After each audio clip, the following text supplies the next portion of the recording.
Pushkin.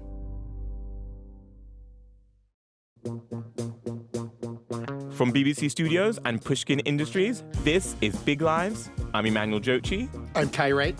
And on this show, we take a single cultural icon and we break down their legacy with the help of the BBC's vast archive.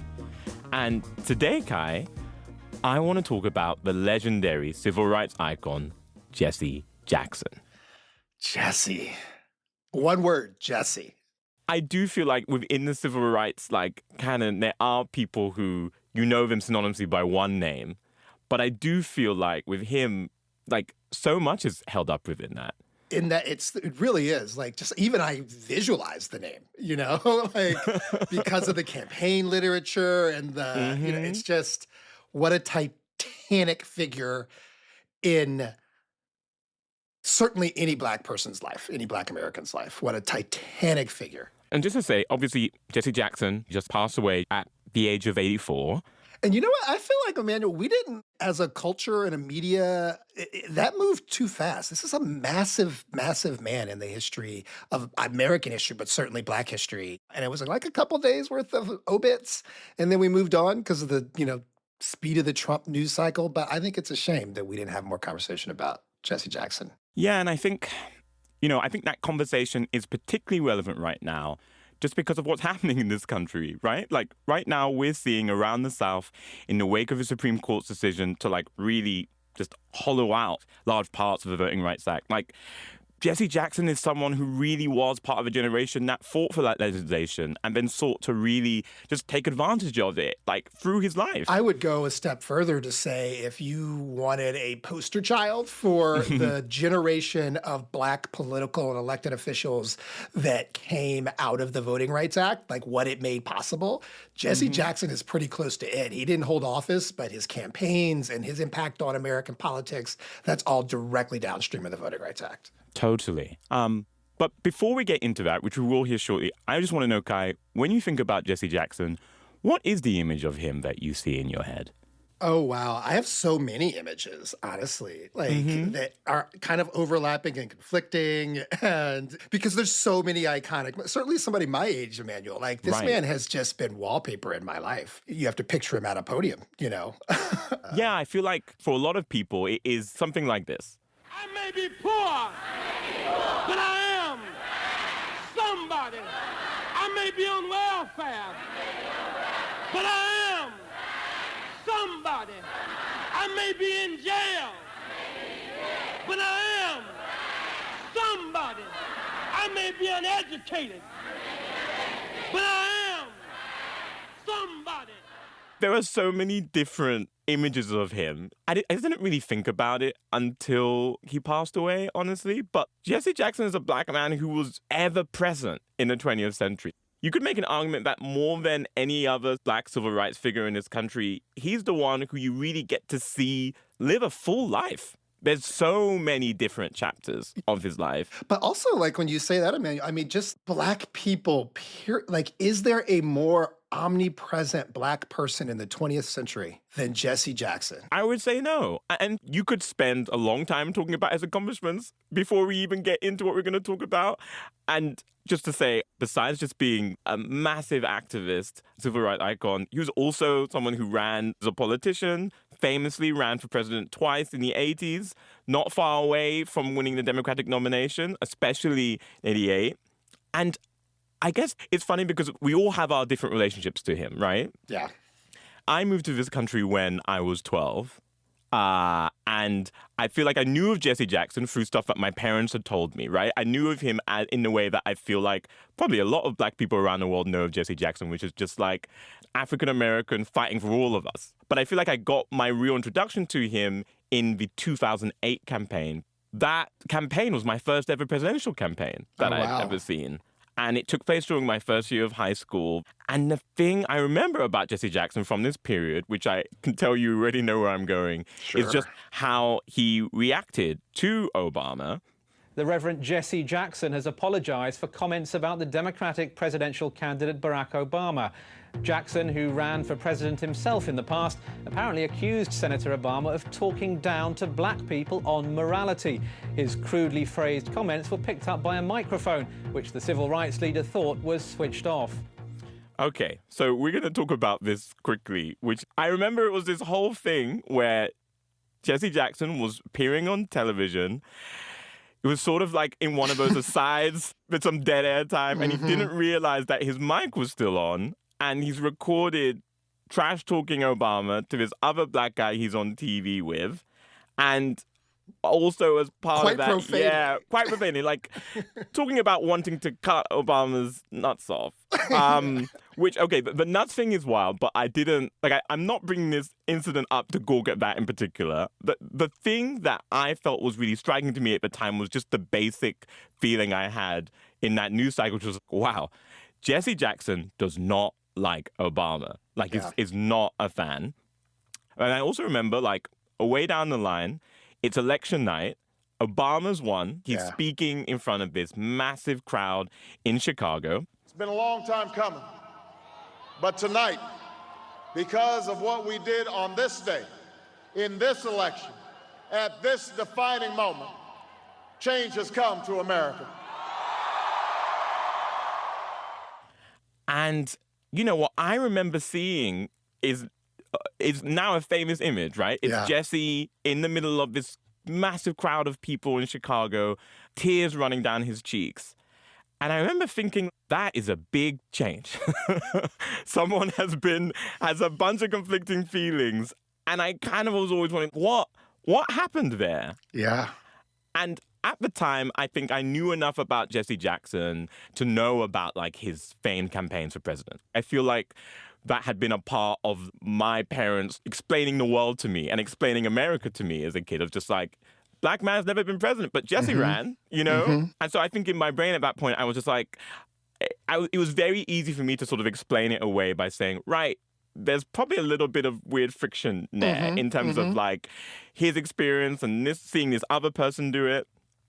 But when Jesse Jackson died, I went back into the BBC archive, and I learned about this series of experiences and conflicts that Jesse had in the early days of his becoming a leader that really surprised me, and that I think finally explained to me not only why his relationship with Obama was so complicated, right?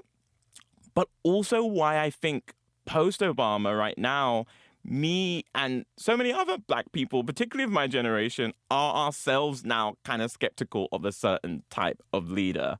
Child, I am eager to hear what you have come, because I just am really stuck on, I mean, I have many things to say about this, Right. but the idea that your introduction to all of this, like 2008, that campaign, is you are like, oh, Black American politics in this moment is really compelling to me, because this is like, here you are as this young kid having to engage in what is truly advanced studies Black politics in that moment. Like, it is, like, the whole Jesse Obama saga is advanced studies Black politics. So I am really excited to hear about your journey on this. Well, let's get into it after the break.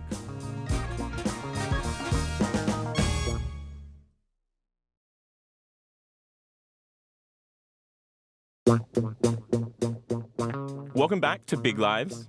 Today, we're talking about Jesse Jackson. And Kai, I just want to talk a little bit about where Jesse Jackson came from. So, he was born in 1941 in Greenville, South Carolina. It's a segregated town. And it's so interesting because learning about his childhood and hearing about it, I think I hadn't really appreciated until I went back into the archives, was just how much he grows up with the civil rights movement in a kind of way. Because when he's 13, this sort of defining event happens, which is that Emmett Till is murdered in 1954. And Emmett Till's murder is the spark that sort of ignites the civil rights movement in a bunch of ways. That same year, you have Brown as the Board of Education. You have the beginnings of the Montgomery bus boycott. You have these set pieces like the integration of Little Rock high school in Arkansas, all these different events, Selma, etc. But I think what so often times gets lost about the civil rights movement and that period of time is so often you were recruited into a cause like that was so large. And Jesse Jackson, young as he is one of those people. When Emmett Till is killed, he's the same age as him. And I feel like watching that and watching that sort of activism unfold starts someone on a chapter that I feel is so important in terms of understanding what happens later with Obama. Yeah. So I just want to go forward a couple of years. It's 1960. Jesse Jackson is 18. He's a freshman in college. He's studying at the University of Illinois, Urbana-Champaign. And he goes back home for the summer. And when he goes back home for the summer, he takes part in this sit-in at a local library. This whole thing is organized by Jesse with some advice that he gets from one of his local pastors. And basically him and like 7 other kids decide to enter the whites-only part of the local library and refuse to leave. I just want to play you a clip of him talking about this a few years ago. We went the first time. The lawyers had told the police we were coming. So we got there, and the police said, if you don't go, we're going to arrest you. So we're not leaving. The police said, well, 3 counts. And just before they got to 3, we said, we'll leave. We left, got back to church real early. Reverend Hall said, why are you back? We said, they were going to arrest us. So that's why I sent you there. They got arrested. So we went back and got arrested the second time. And it was quite traumatic for our city, for us to challenge that system at that point. I felt a certain accomplishment, a certain joy, a certain rush of courage kind of breaking out the system. It's also, you talked about how young he's 18 when he did that. I don't think people appreciate that the civil rights movement was a youth movement. Yes. Like, Martin Luther King was 26 when he launched the Montgomery bus boycott. Like, they were young, all of them. Like, to be 30 in the civil rights movement was an old man. Yeah. Which is wild. You look at what we're talking about here is really his first real political action in a major way. And he's told from the jump, you got to be willing to get arrested. That's kind of the whole thing. That's the whole point. That's the whole point. We need you to get arrested. That's why you're going. Yeah. Don't leave when they tell you to get arrested. And I feel like that's a young person's game. Yeah. And what happens here is they do get arrested, but ultimately they win, right? The library closes down after that a few days. And when they do reopen, it's desegregated. And Jesse Jackson and the others become known as the Greenville 8. And the reason why I highlighted and why I think this tape is interesting is because he talks about the influence there of the local reverend and pastor in sending him back to the library to get arrested. And I feel like that's important because from the beginning, Jesse is molding himself in this tradition that so many leaders in the civil rights movement come from, right? It's just that of a preacher. He is in school at the University of Illinois, Urbana-Champaign, like studying theology, basically learning to become a minister. And I just want to play a little clip of him talking about this in 1982, just his sort of Christian upbringing and how he viewed Christianity. I was bred into a Christian family by a mother and father who were both Christians. And I guess as in a serious Christian, I am Christ-like enough to be willing to be crucified for my resurrection. I accept the moral imperative that one ought to feed the hungry, clothe the naked, liberate the captive, and be concerned about somebody other than just yourself. I mean, early in life, I learned to be concerned not just about my house, but about housing. To be concerned not just about my education, but about education. An appreciation for the people beyond just I, me, my was a part of my early Christian experience. When I got to Dr. King later in life, of course, he took that to a much broader, a much more mature dimension relative to the role that all churches ought to play, that we should not limit our religion to the liturgy and the stained glass windows, that indeed the church ought to be the moralizing agent, the cleansing agent for our society.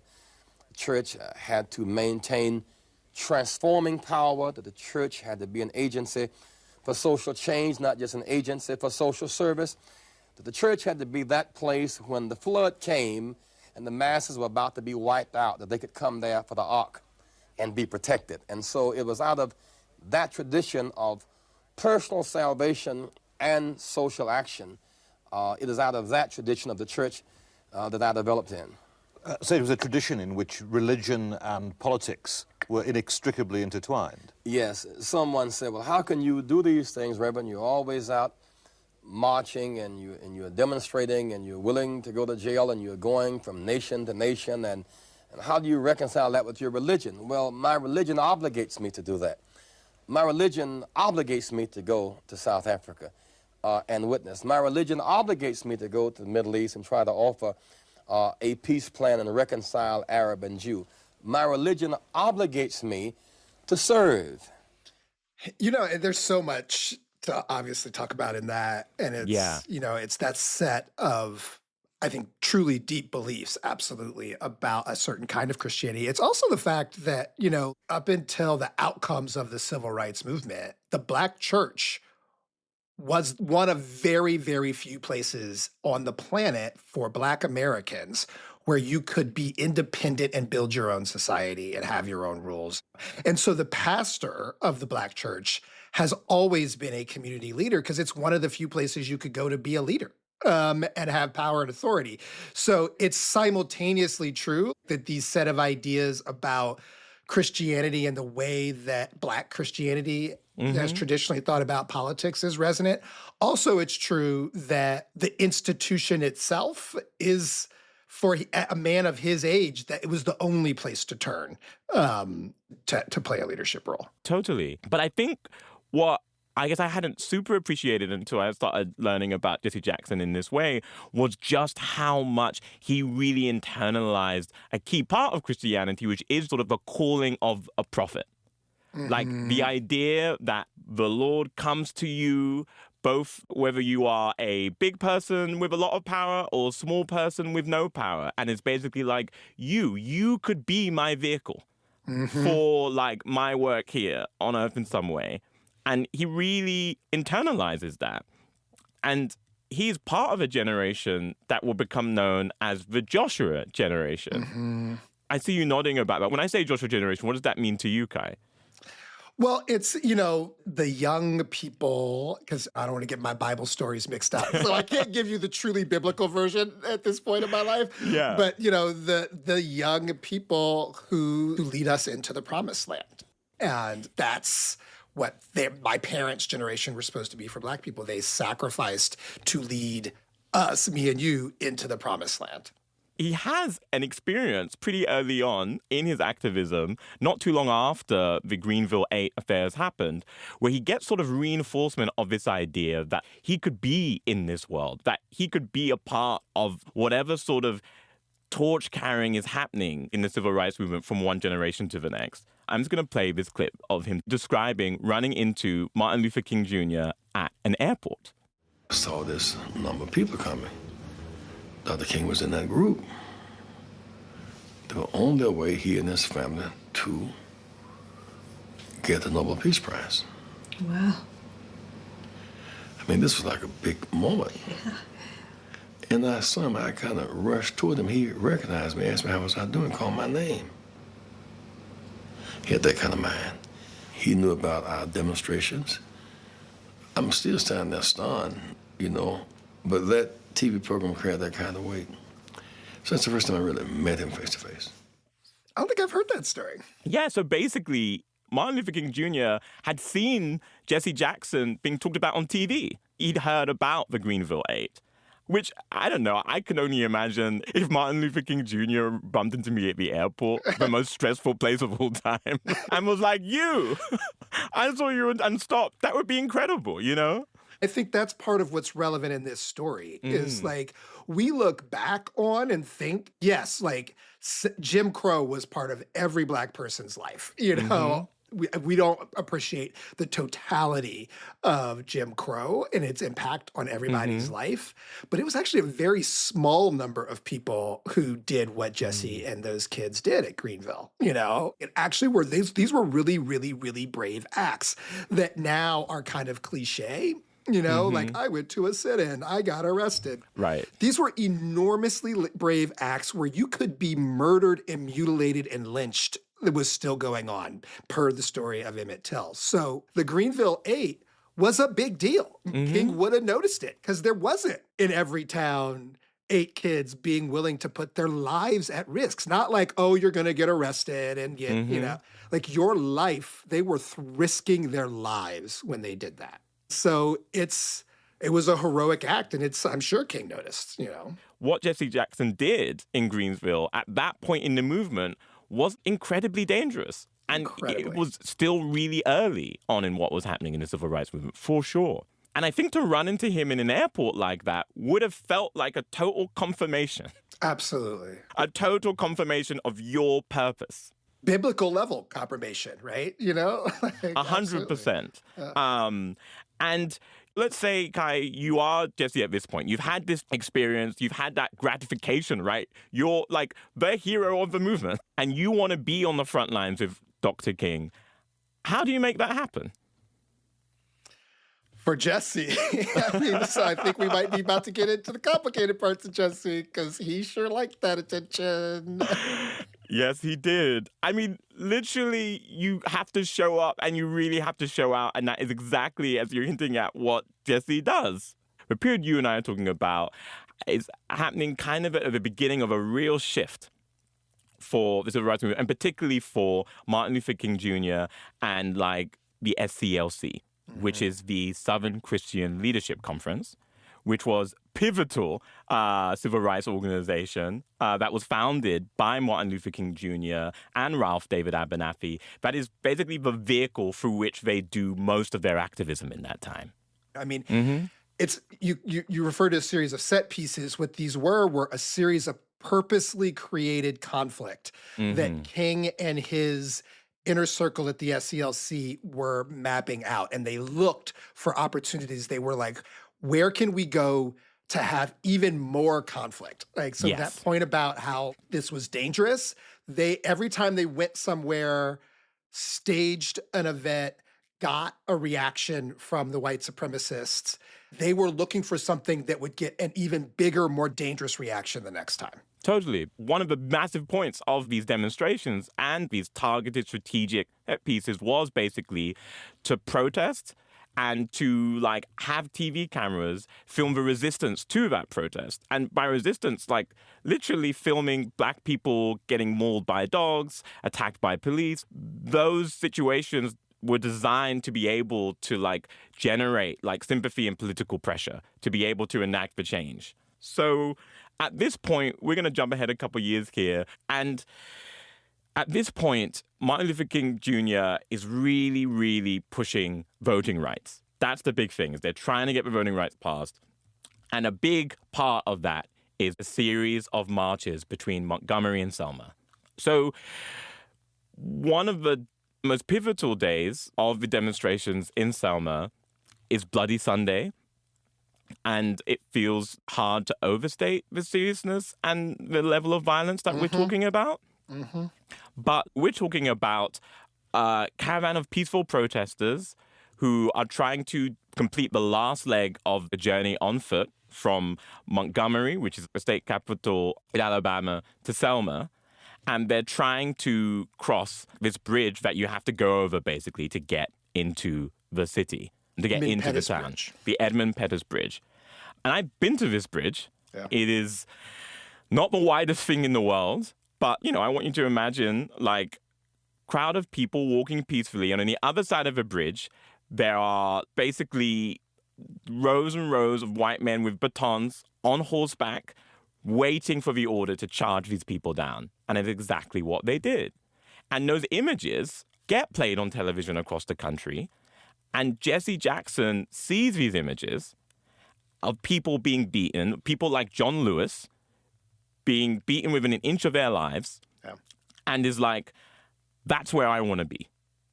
I'm going to go to the front lines of this. And so that's what he does.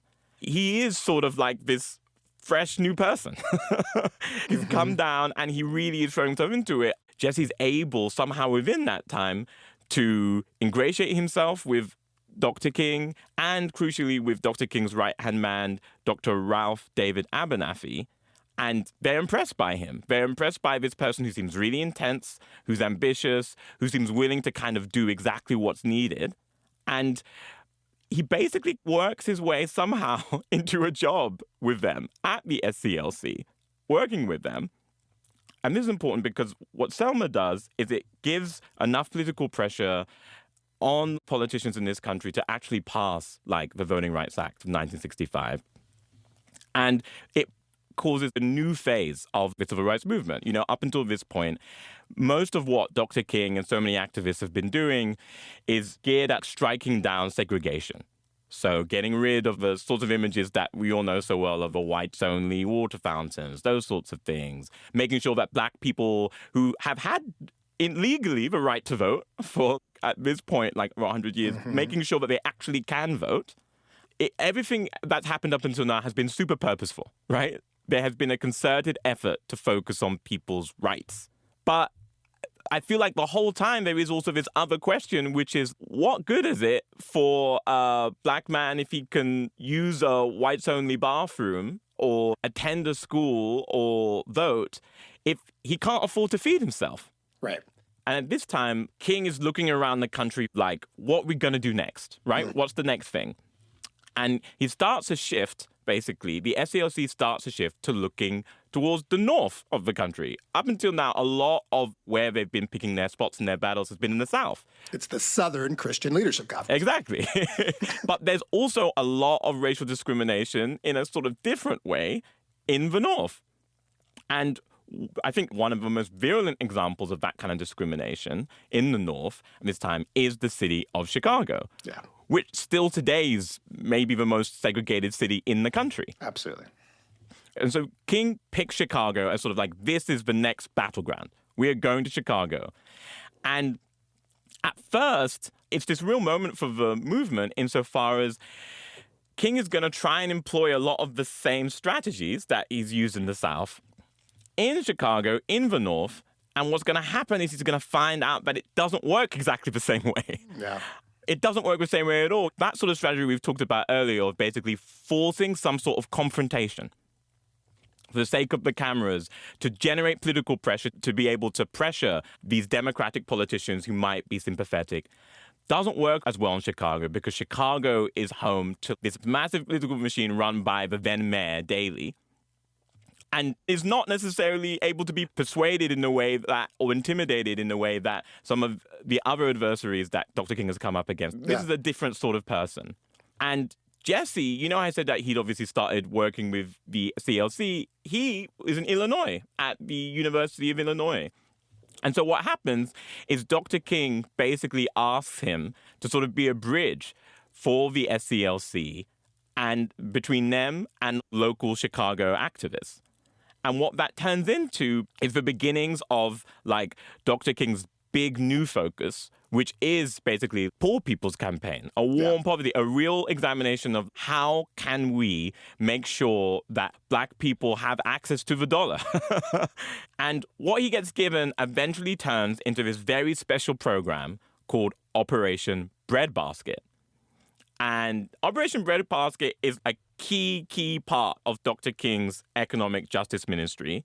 What it does is an organization that encourages black people, one, to invest in black businesses, but more importantly, I think at this time, also organizes people in Chicago to organize against white businesses that are either A, price gouging the hell out of their black customers, but also refusing to hire black people to work in their stores, particularly in grocery stores. And Jesse kind of right away does well in this job, like of organizing, leading strikes against grocery stores that are discriminatory in their hiring. And I just want to play you a clip. Here's playwright Bonnie Greer talking about it. She was a kid in Chicago at the time. Of course, there was Dr. King and Dr. Abernathy and sort of the founders of the modern civil rights movement. And they were our parents' generation. And then Jesse came on. And it was extraordinary because he was just a little bit older than we were. And coupled with the fact that Reverend Jackson was, very handsome, very charismatic. I mean, still is all these things, but when you are, as a young person, searching for your place within a great social movement, within a great human rights movement, along comes this incredible man. I love that she said he's handsome. I forget, because we don't really talk about that. Like, Jesse is 6 foot something tall, broad shouldered, like got that Southern swag to him. Like, Jesse was like, He's a looker. He's a looker. I don't know. He's a looker, and he has charisma. He was sexy in that way. Like, that is part of how he grew to fame, I think. No, totally. He's charismatic, and he's not afraid to get in front of the camera, which is important because, again, that's so much of what Dr. King's strategy relies on, is basically using the press, using the media to put pressure on politicians. And one would say, I not afraid to get in front of the camera is a bit... There's an anecdote one of his friends tells about him, which is that if you emptied a beer bottle and put it next to Jesse, that he would immediately start fake talking into it. Exactly. But whatever, it's effective. Yeah. In the first 2 years of this program, Operation Breadbasket leads to the creation of 3,000 jobs for black workers, according to Time magazine. But get this, in just 2 years, he increases the income of black Southsiders, so black people living in the most segregated part of Chicago, by $22 million. Wow, I hadn't heard that number. In 2 years. That's a wild amount of money. It's a wild amount of money.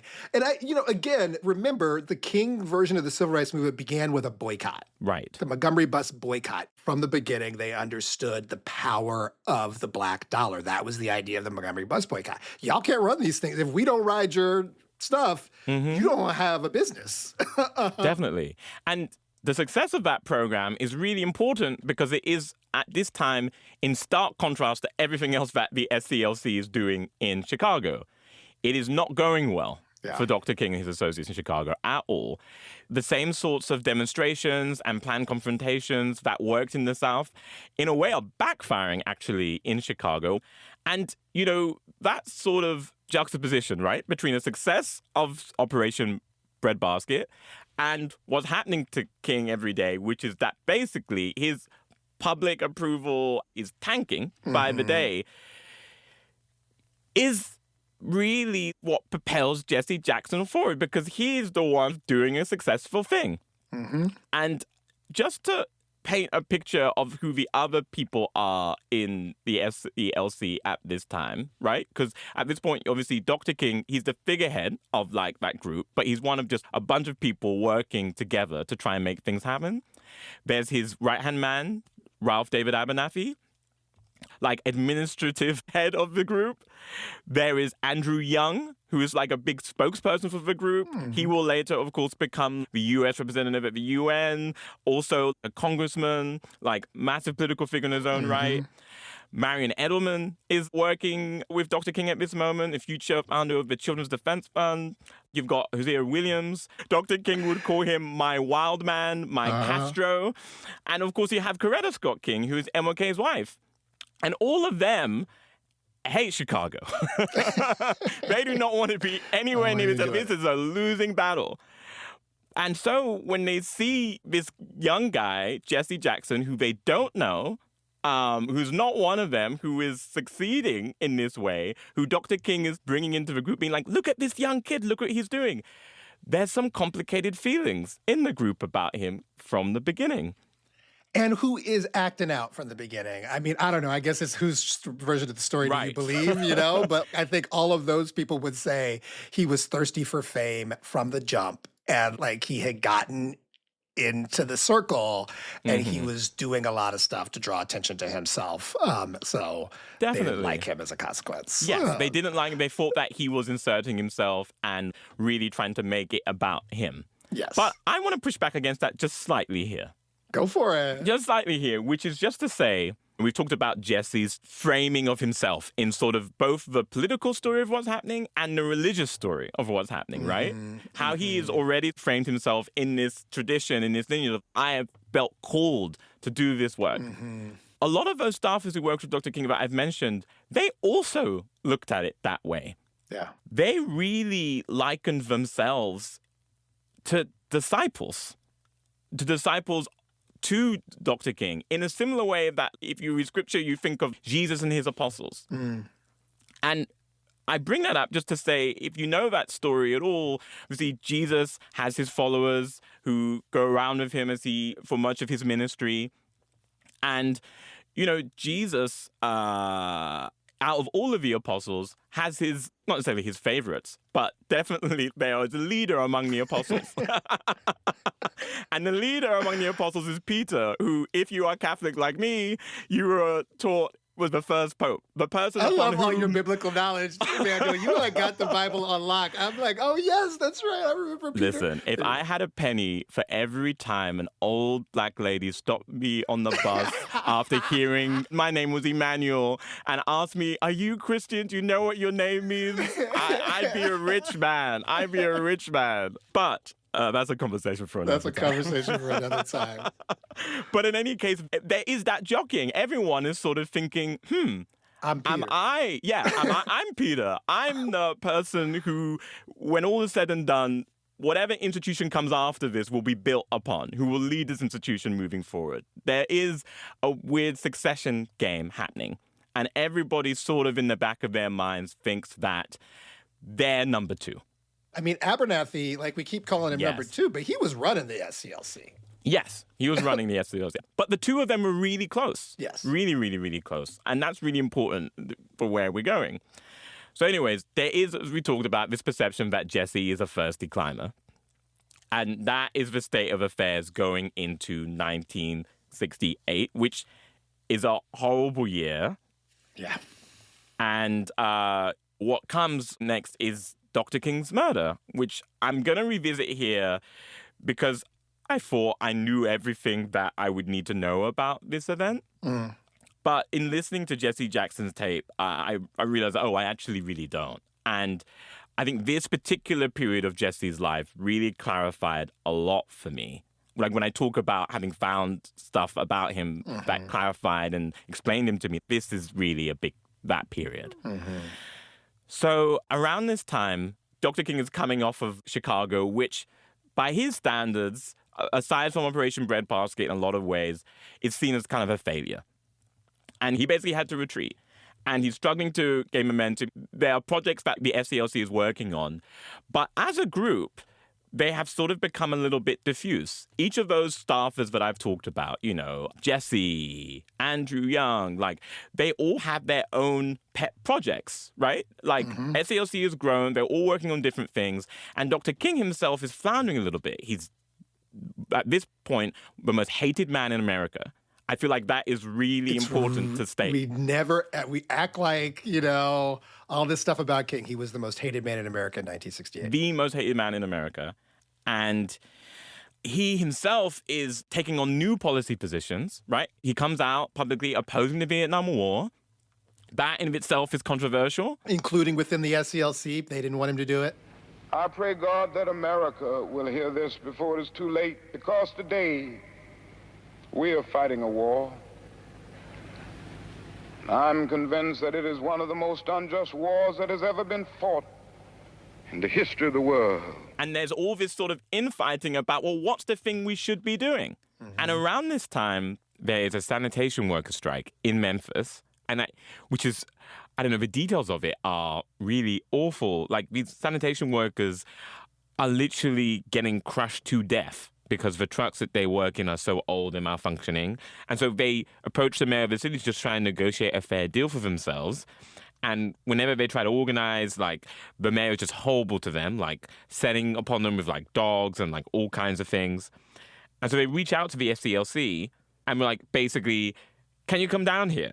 Not even necessarily to, help us in some big way. So Dr. King gets involved and over a period of time, he kind of dips in and out of the strike because he's also working on what will become the Poor People's Campaign, at the same time. But the violence, against these protests in Memphis just, explode, right? Police kill a teenager. The National Guard is called in. So Dr. King convinces his aides, Jesse and Andrew, to, drop whatever they're doing and just come and join him down there. And one of those evenings that they're there, he gives a speech to a bunch of people originally that he does not want to give, actually. Dr. King at this point is exhausted. He's paranoid. There are so many threats to his life that most of his staff don't know about, but will very soon know about and learn about. And he gives his famous mountaintop speech. Mm-hmm. And it is so darkly prophetic. Yeah. We've got some difficult days ahead. But it really doesn't matter with me now, because I've been to the mountaintop. I don't mind. Like anybody, I would like to live a long life. Longevity has its place. But I'm not concerned about that now. I just want to do God's will. And He's allowed me to go up to the mountain. And I've looked over and I've seen the promised land. I may not get there with you, but I want you to know tonight that we as a people will get to the promised land.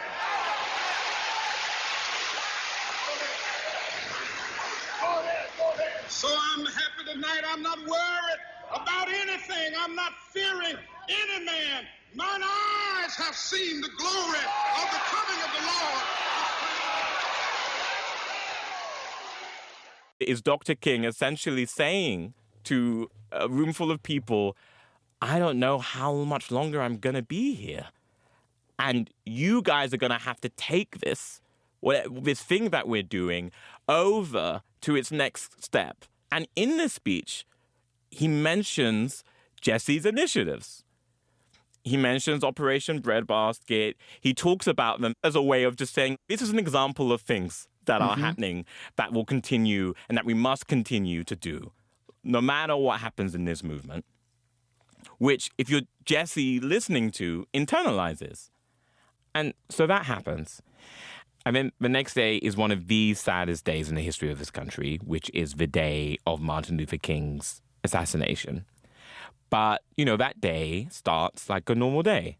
And I just want to play you a bit of Jesse talking about what it was like to actually spend time with Dr. King, like in the earlier parts of that day. All of that day, we had been talking about his life. So you spend a lot of time with him that day? Oh, that day, Reverend Kyles and the young Reverend Abernathy. And it really was a joyous day in that reflection. And I remember going over to the carousel with the band, working on some singing and playing for that night. I was coming across the courtyard, and he was coming out of the room with Reverend Kyles. Reverend Abernathy was still back in the room. He said, Jesse, we're time to go to dinner, and you don't even have on a necktie. I said, Doc, a prerequisite for eating is an appetite, not a tie. We laughed. He said, you're crazy. And so, they're all hanging out at this hotel that they're staying at, Lorraine. And then the worst happens. The violent death of America's Negro apostle of nonviolence. The Reverend Martin Luther King is dead, killed by an assassin's bullet. It happened last night in the city of Memphis, Tennessee, about 1 a.m. And I just want to preface what happens next by just saying that what we're about to get into are the recollections of a lot of people on the worst day of their life. On the worst day of their lives. The worst day of their lives. The worst day of their lives. And so people make choices that will get picked over time memoriam. But I feel like it's important to note that these are at the oldest, late 30-somethings, at the youngest, 20-somethings dealing with a tragedy they will never forget. And so a lot of what's going to be said here is said in the heat of the moment. And some of it we will never totally know the truth of. Well, so go ahead. This is some of the most controversial stuff in the history of Black politics. So Dr. King is killed by a gunman when he is standing on the balcony of this motel. Jesse Jackson is not on that balcony. He is sort of down below in this parking lot for the hotel. But obviously when the gunshots happen, he runs, together with everybody else for shelter and then to figure out what's just happened. And very quickly they realize that Martin Luther King Jr. has been shot, and immediately chaos erupts. Everyone's sort of in panic mode. And I just want to play you this clip of Jesse talking about what happens next from his perspective. There's a guy who was a photographer, scooped up a jar of blood. It was an eerie scene. And I walked over to my room next to her and called Mrs. King because I had the phone number by the bed. I said, Mrs. King, yes, how are you? I said, I'm just fine. I said, but Dr. King has been shot. I think he's been shot in the shoulder. But at any rate, you should come. I really couldn't say what I saw, because clearly when that bullet hit him, it severed his tie, went down and blew his heart out. So right here, Jesse Jackson is inserting himself in the action. He's calling Coretta Scott King to tell her that her husband's been shot. Because Dr. King, at this point, he gets whisked off to the hospital. And then, of course, he is pronounced dead. And right away, Jesse Jackson is doing interviews because there are reporters all around because them in Memphis is a big deal. And he's there giving interviews to television cameras about what he's just seen. And so I said, Doc, you ready to go? He said, yes, Jesse said, let's get ready to go right now. I said, Dr. King. That was it. I said, Dr. King, just as he straightened up. He said, Dr. King, and the bullet exploded in his face. So, like I said before, what's happening at this point is pure chaos, right? There are all kinds of rumors flying around as people try to figure out just which way is up. And I just want to play you a clip from Hosea Williams, who, was the quote-unquote wild man of the group. I want to just tell you about his version of events because, you got a picture that Jesse is out here, giving interviews, while other people, like Hosea, are just, figuring out how to grieve in this moment and, what they're going to do.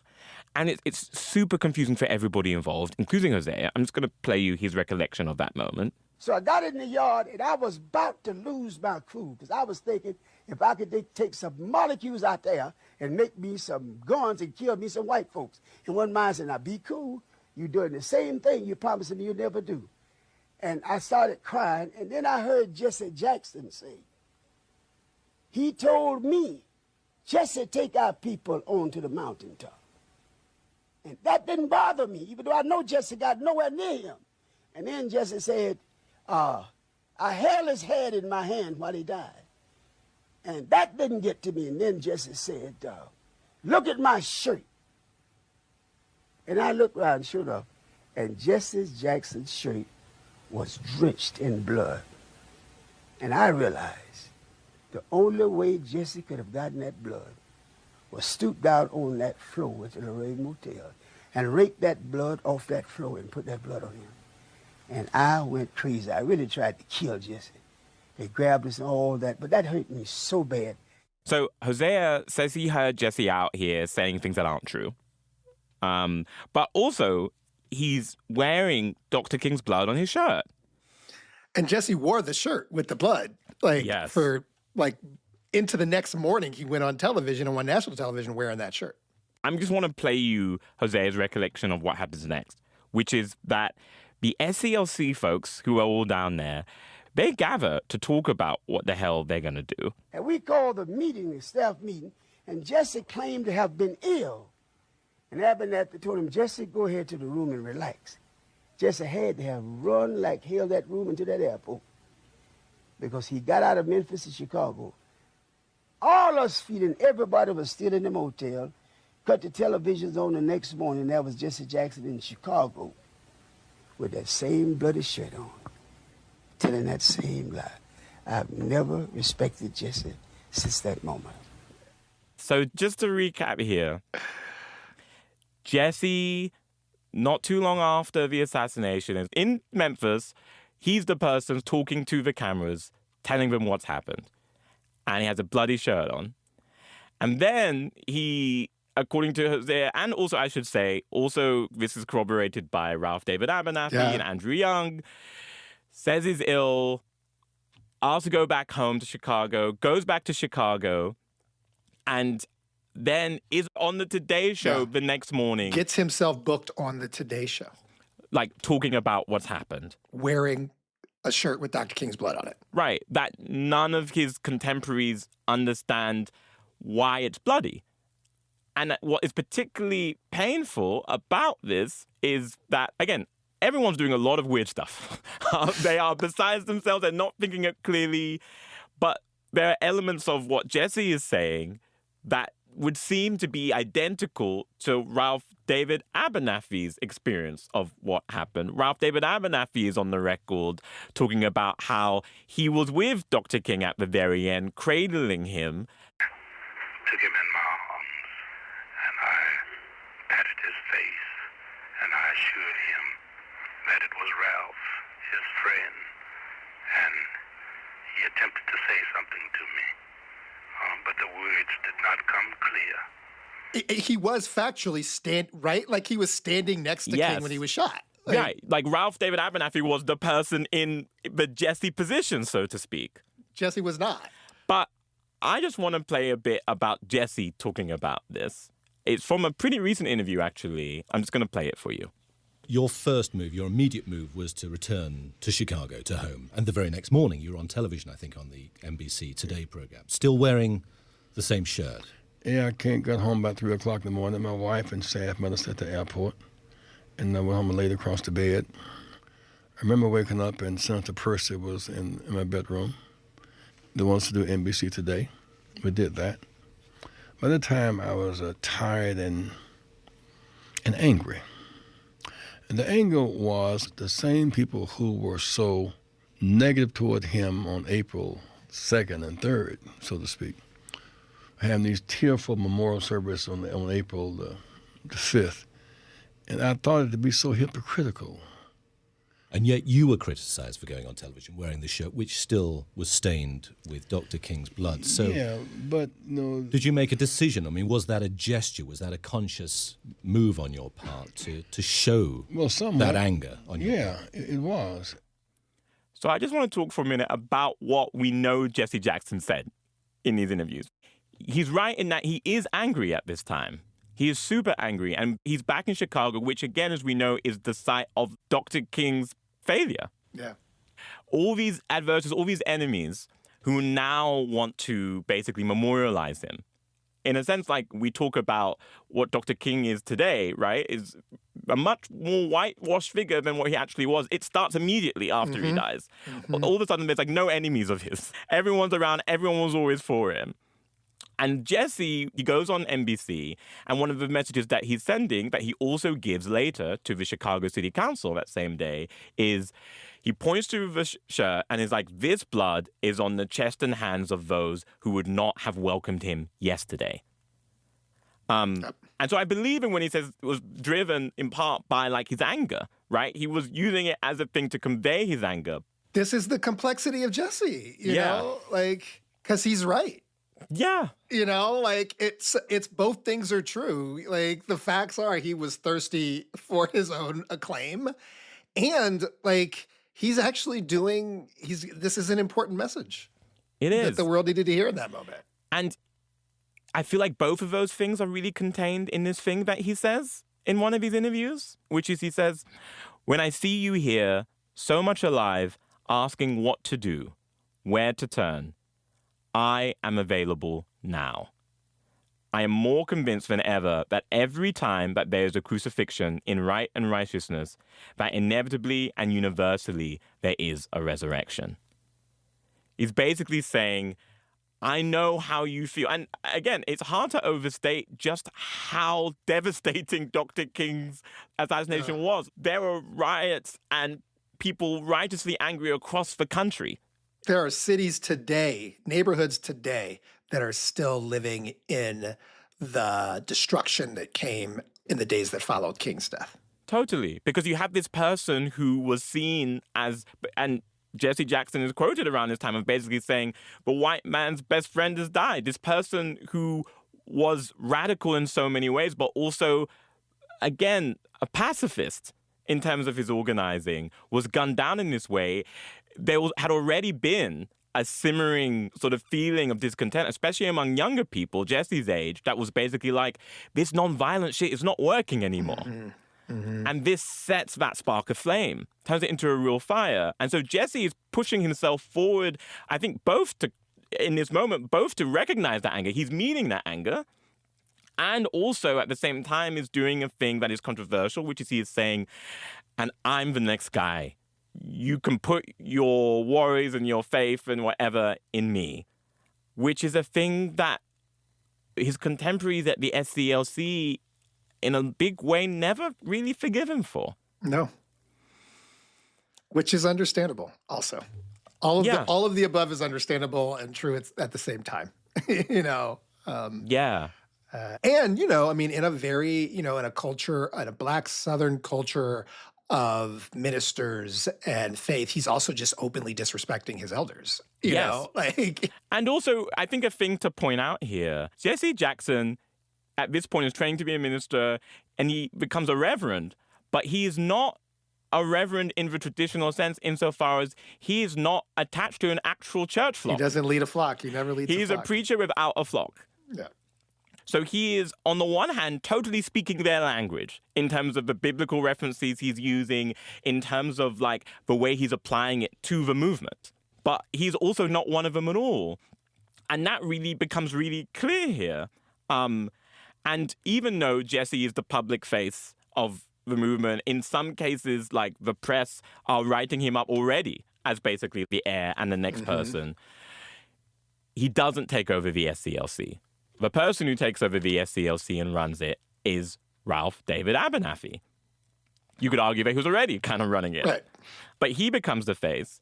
And even his ascension to that job is not universally beloved because a lot of those people I've listed off, Jesse, Coretta, they all kind of think that it should be them. And what that does is it sets up an environment where Jesse stays in Chicago, continues building out Operation Breadbasket. By now, it's a huge national endeavor. And it's sort of like his little fiefdom. He's been exiled. And as far as Ralph David Abernathy is concerned, it is kind of like... He has been. He has been. Right. He wants him to be far away and just to do his own thing. But Jesse Jackson is good at that job. And within a couple of years, he's going to quit the SCLC. He's basically forced to quit the LC because Ralph David Abernathy and other members of that organization are incensed that he seems to be arriving above his station. He's giving less and less credit to the overall organization and seems to be like highlighting himself and his own organization more and more and more. And so he quits the SCLC and he basically takes all of the infrastructure that Operation Breadbasket had built and turns it into a brand new organization that will eventually become the Rainbow Push Coalition. And that is like Operation Breadbasket on like steroids. As you may have guessed, like I have a lot of complicated feelings about Jesse, and I think there's a lot of critique to be said about Jesse. Like I'm uncomfortable with him in a lot of ways. Yeah. Building Rainbow Push is a true evolution of the politics of the 60s. Like there's some ways in which the SCLC goes on trying to do what it always did, even though that moment is past. And Jesse it's an innovation. The idea of a truly coalition politics that from there to today continues to be one of the biggest, most important ideas in left politics is the kinds of unexpected coalitions you can build around equity. Yeah, using that message of economic populism and broadening it. Is meant to be a rainbow. To try and transcend the segregation that exists in Chicago and by proxy beyond in this country. To say, you know what, you poor whites in Cicero who are so against us or whatever, we actually share more in common with you than you think. And that is that we are both being screwed. Yeah, and that was part of King's message all along, but it wasn't his organizing strategy. And this is definitely the beginning of a new era of Jesse's organizing strategy in his life. He's 30, and the movement he's grown up in is in this completely different place. And what he did in terms of seizing the moment like that, I think when I first heard about it, I had no idea. Wait, which part you didn't know was the thing?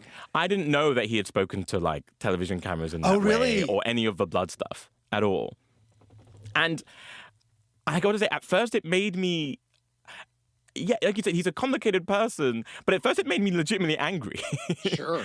Sure. It's obnoxious. It's horrible. It's obnoxious. It's horrible. It seems calculated in a way that is hard to get past. And yet then I was thinking about everything that's to come over the next few years, which is that systematically, and I mean that systematically because literally the government killed people, so many leaders will be shot and killed. Obviously, Martin killed by a gunman. But then in Chicago, Fred Hampton is killed. Yep. And I just feel like it would be impossible to be Jesse and to come out of that period not thinking about just like the scale of that loss and the need to try and keep things going, you know, and to try and offer a path where it feels like others aren't. And I really do believe that Jesse looks around and sees himself at this time as all of these events, all of these horrible things, as more and more proof that, oh, I am the torchbearer for this movement in this time. I can really do this. I'm the one. And that is going to power the next 20 plus years of his political career and will lead him to that moment with Obama, which we'll get to after the break.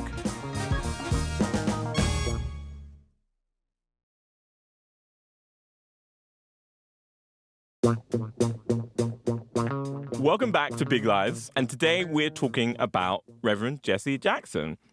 And I think what's tricky about Jesse Jackson is any particular era you could spend a ton of time talking about. Truly. And so what I'm about to do is going to feel sacrilegious to me. I'm going to get through a bunch of history really quickly here, which is just to say what that organization that he forms coming out of like SCLC that becomes the Rainbow Push Coalition, all these economic justice initiatives, he does also stay in the world of rights, and particularly when it comes to politics. A key part of the dream of Black people being able to vote is the idea that they could fairly elect people who would best represent them and advance their interests and advance equality throughout the country. And a big part of that, in theory, is electing Black people to office. And a big part of what Rainbow Push Coalition does is it supports this whole generation of Black people who are running for office for the first time and hoping to win for the first time.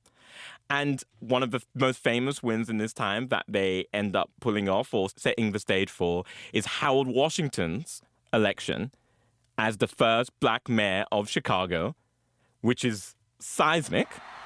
Tonight, we are here to celebrate a resounding victory.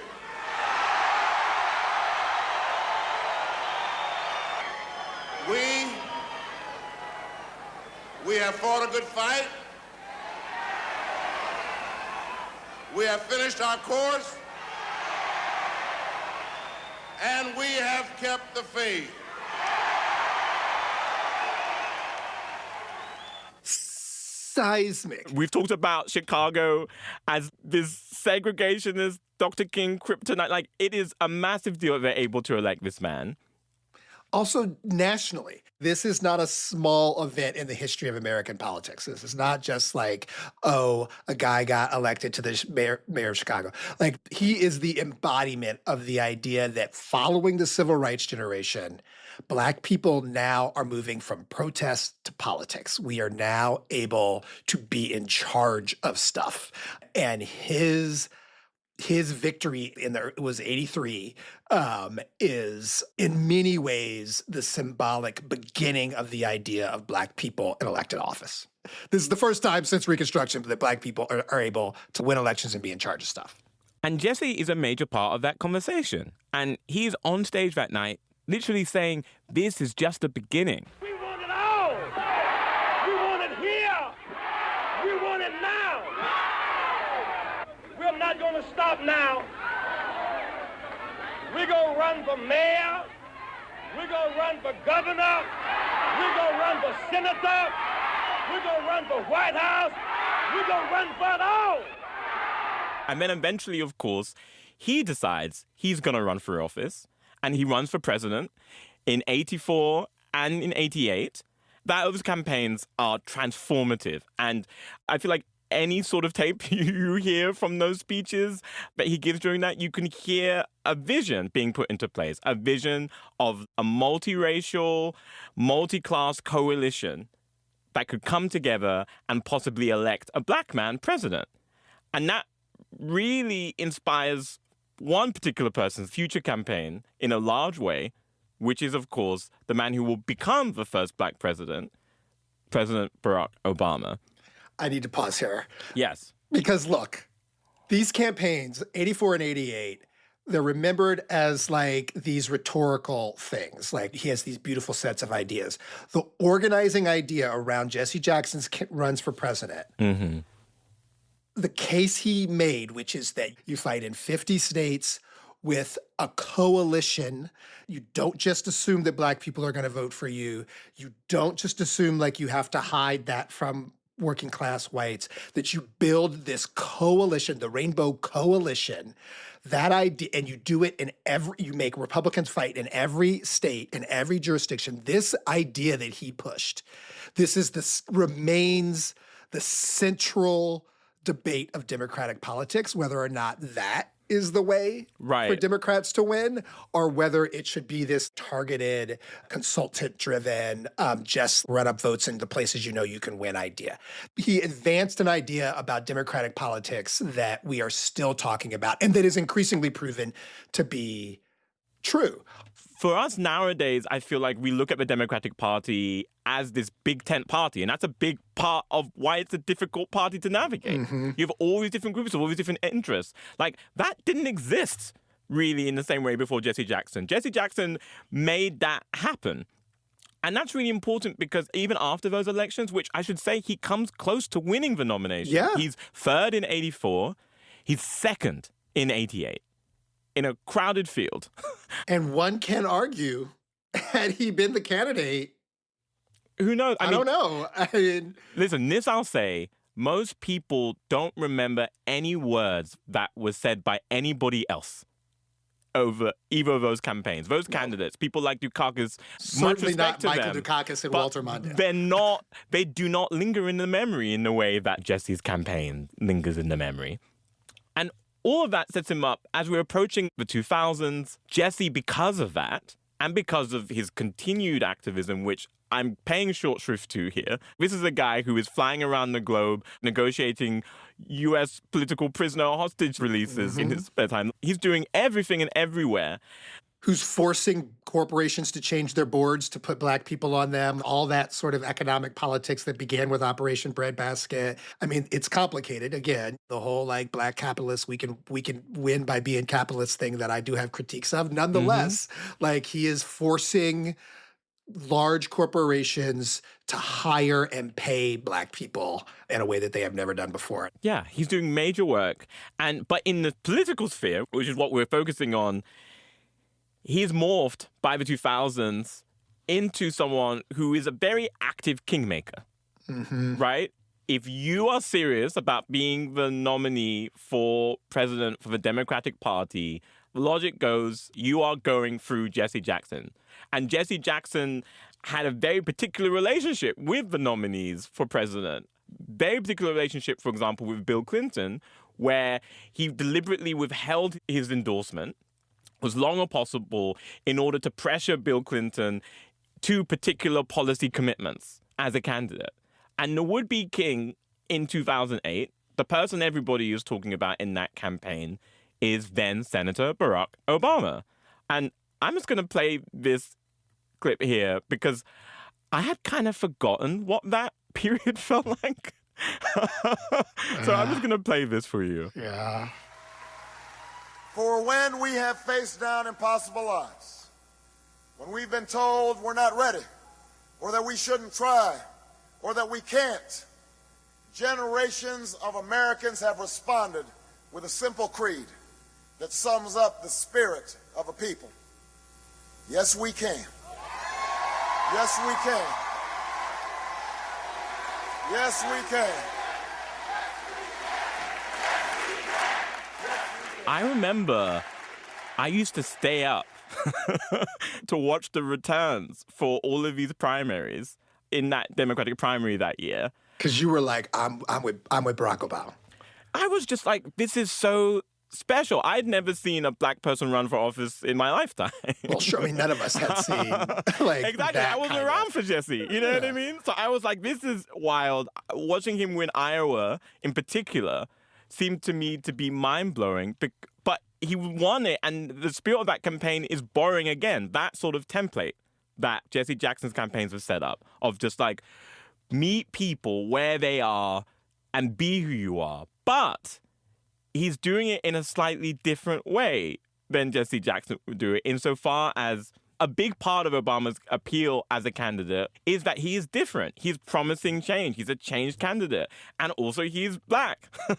But the way that he talks about his racial identity and the way he talks about racial issues isn't necessarily as pointed as like the way that Jesse Jackson talks about issues.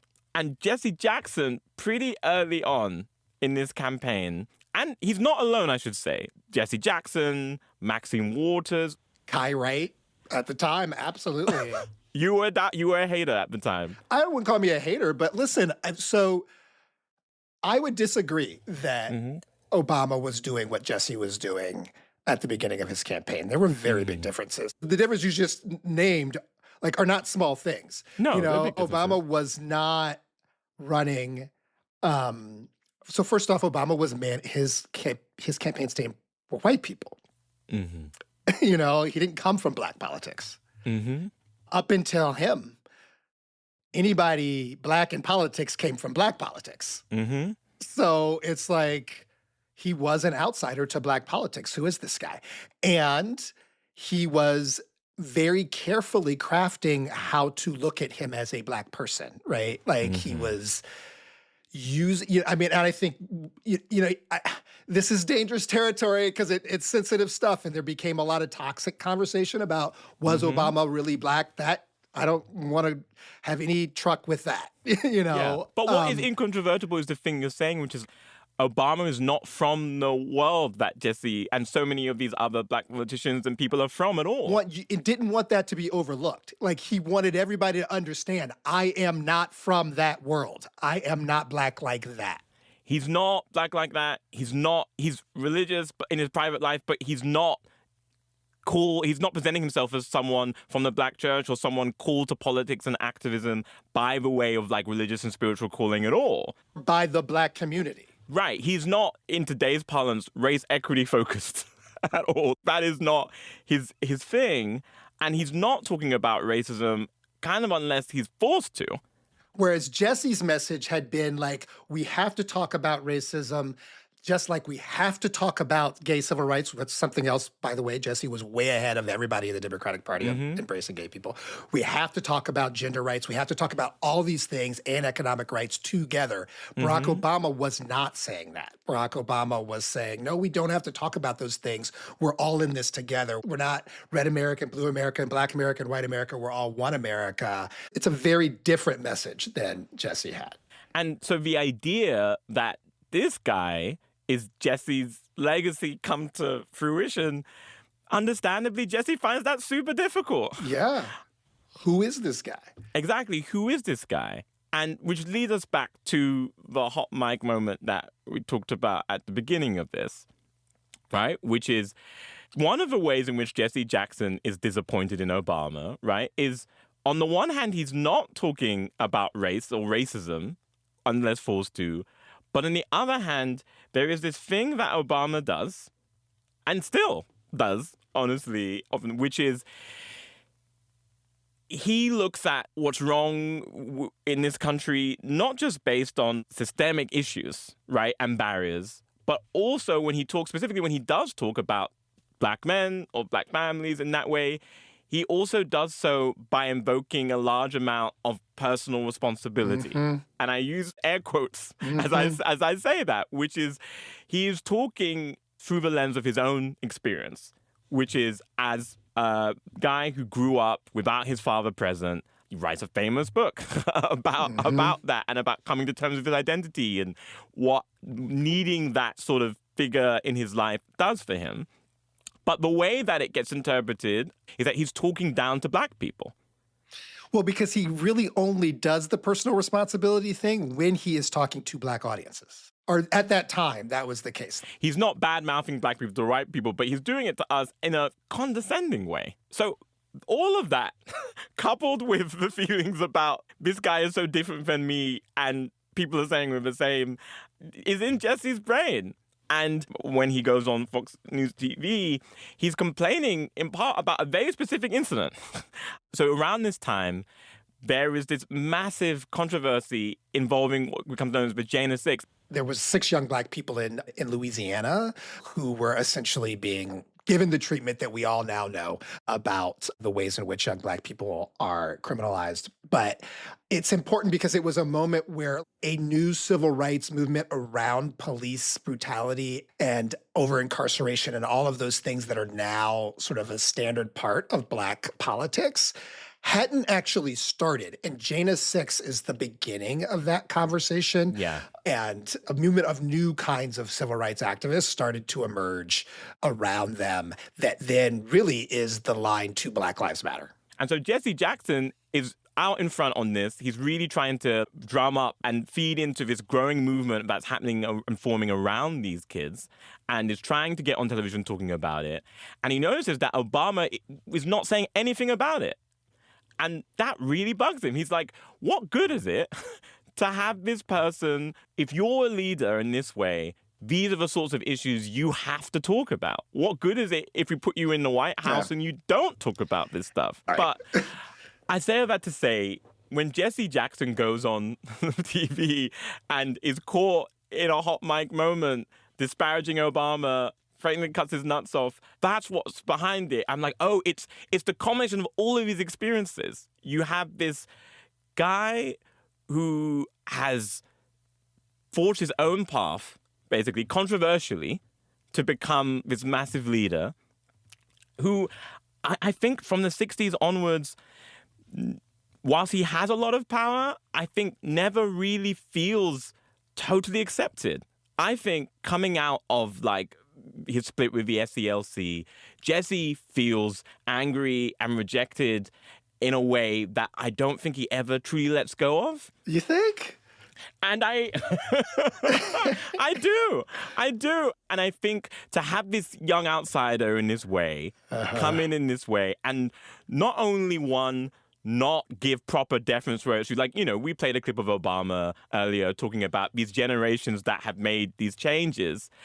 Obama throughout this campaign is not explicitly really ever naming people. He's definitely not naming Jesse Jackson. Even Martin Luther King Jr., he refers to in speeches just as a young Southern preacher. That campaign worked really hard to make you not remember, to distance, because again, everything about from King's death to Obama's 2008 campaign, was this period where all of these people, either they were the Harold Washington model or they were from the South, had built this robust sort of part of the Democratic Party that was Black. And they all were like children of the Civil Rights Movement. And they were all part of this particular kind of Black middle machine and the Congressional Black Caucus and all of that.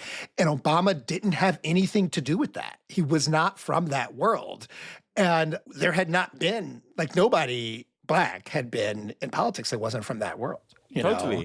And Obama's entire trajectory, even within rising through the ranks, particularly in Chicago, had been kind of in opposition to that whole generation. To that whole world. In order to get to where he was, he had to beat out friends of Jesse Jackson. Jesse Jackson's child. Jesse Jackson Jr. should have been the senator from Illinois. Jesse Jackson's own son. But Obama was. Like, that was, now Jesse Jackson Jr. ended up going to prison. That's another story.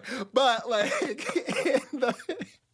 in the legacy of Chicago politics. But like, all that's to say, there's a lot in those comments about wanting to cut his nuts off and him talking down to Black people and Jesse Jackson not liking him. And, I'm sure he had complicated things in some ways about Obama up until the day he died. But that moment in the park where he's crying on television, watching Obama actually win. If there is anyone out there who still doubts that America is a place where all things are possible, who still wonders if the dream of our founders is alive in our time, who still questions the power of our democracy, tonight is your answer. When I looked at him walk out and victory was being declared, I thought about nameless, faceless people that you will never know. And how many of my friends have become martyred in the marches for the right to vote.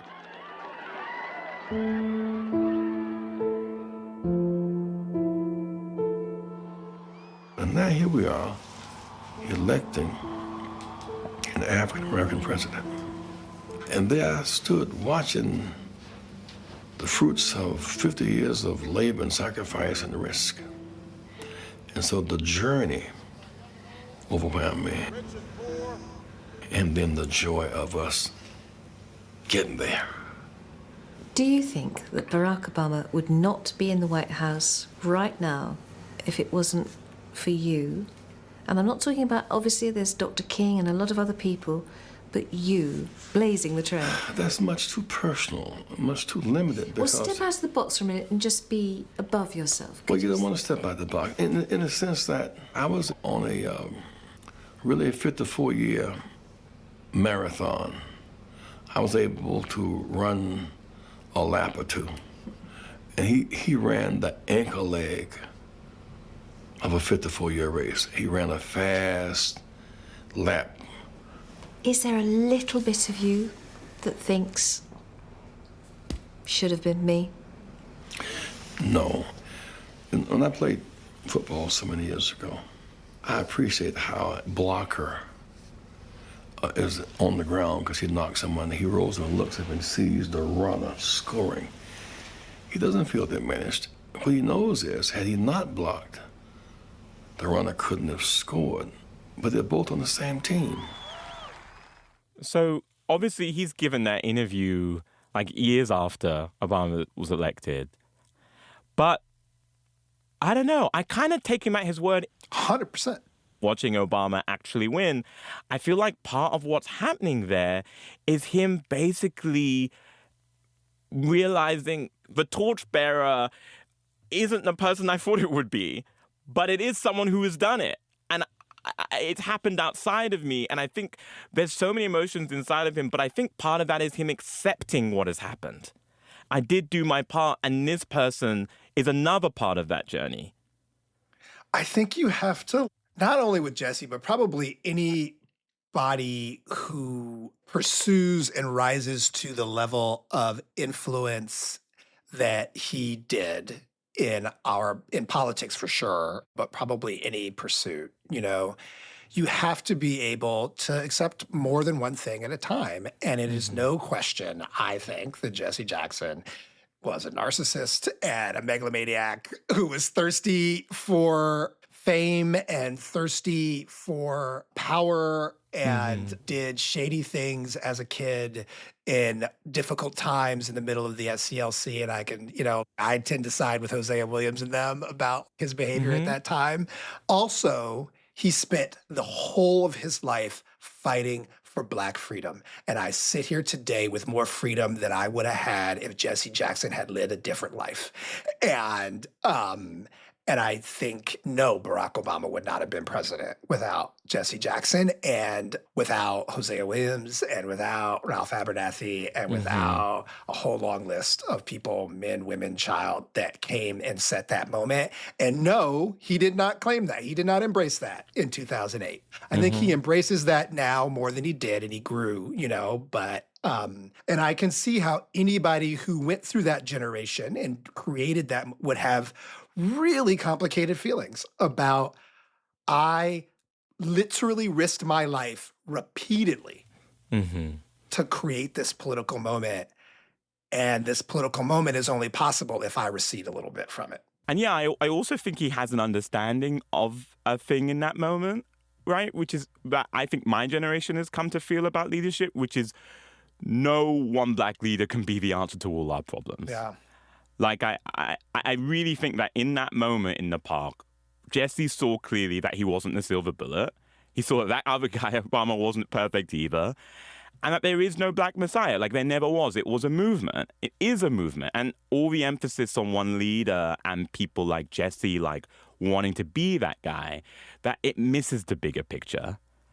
And I don't know if you indulge me, Kai, just thinking about the bigger picture, like what that is right now, I feel like the thing I've been thinking about since we started even talking about doing this episode is just like, I don't know, there's this thing about that generation, the Joshua generation, that I think is like a tragedy, and I think is the tragedy of Jesse's life in some ways, wherein like, this is a guy who was born under Jim Crow, who lived to bring about and to see real change, right? To see the progression from the Voting Rights Act to his own campaigns, to the campaigns he helped work on and push to get black people elected around this country, to Obama.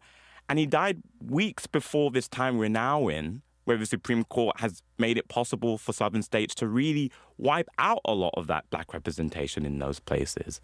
Yeah. And I don't know, I it's hard because I don't totally... There's this temptation, right, to tell this story about this man who did all of these amazing things, right? Who, as you said, was sort of like the poster child for this world of possibility when it came to what the Voting Rights Act provided, right? And there's this temptation to wrap it up in this bow where you're just like, Jesse ran so Obama could fly, or whatever the thing is, right? And it's, I don't know, the thing I've been sitting with, and I think we've all been sitting with, just like, that's not actually the world we're living in at this current moment in time. Yeah, I mean, so the thing about it is that the whole civil rights generation, which, you know, they're dying, right? They, you know, Jesse is indicative of a generation of folks who have gotten to the age where they're passing, and they're all passing at a time where this movement that has been trying to repeal the civil rights movement since the day it began is ascendant. So it's not just voting rights, right? Like they got rid of affirmative action, which was the answer to Brown v. Board of Education. You know, we can go down the list of the ways in which they're doing their best to get rid of immigration reform of 1965. The Fair Housing Act is a shadow of itself, you know, on and on and on. But because I've thought a lot about this and talked to a lot of people about this, and I am moved, though, when I think the solution for us now, for our generations of black people, is actually the one that Jesse put forward in the 80s. It's what the Rainbow Coalition offered, which is that the enduring future of a multiracial democracy is one through coalition politics. Like, that's what the Rainbow Coalition was all about. That's the irony. Like, we think of him as being held up as this individual leader, but actually his core political idea was that you have to bring together Black people with queer people, with white people who want to live in a multiracial democracy, with now new Americans. You have to build the coalition of people who want to live in this future. And Jesse told us that in the 80s, and he almost succeeded at it in both of those presidential campaigns. Right. So there's a way in which it is that idea that we now need to turn to in order to get out of this mess. Yeah, it's like the blueprint is there. Like, the blueprint is Jesse. Yeah. Jesse. Yeah. He's a complicated guy. To put it mildly. Yeah, but all of it's complicated, you know? So yeah, thank you for going on this journey with me. You know, pour some out on the curb for Jesse Jackson. Amen. Rest in peace, Jesse. Rest in peace, Jesse. Okay, so Kai, who do you have for me next week?